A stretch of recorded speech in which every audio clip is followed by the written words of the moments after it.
Samrat di 6 titik dalam sehari dan membagikan 3.000 masker kepada para pengguna jalan. Banyak gambar. Iya, kurang wawancara aja. Operasi Zebra Samrat 2021 menyasar para pengguna jalan agar tertib berlalu lintas dan aman berkendara, sekaligus memaksimalkan protokol kesehatan.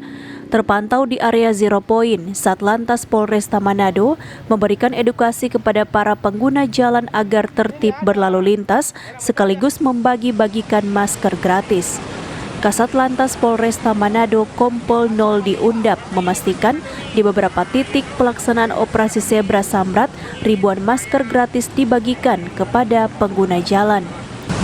Terima kasih, jadi tiap hari kami minimal 6 titik di keramaian, baik itu pasar, terminal juga, kemudian di tempat-tempat perbelanjaan. Kemudian untuk masker yang kami bagikan minimal 500 masker untuk ke pengendara, karena kebanyakan juga pengendara itu sudah mempunyai masker sendiri tapi tidak menggunakan. Nah, itu yang kita lakukan peneguran, dan apabila memang mereka tidak membawa masker, kita berikan masker gratis. Nah, demikian.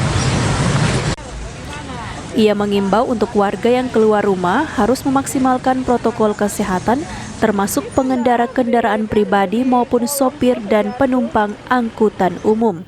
Queen Simatau melaporkan untuk Kawanwa TV.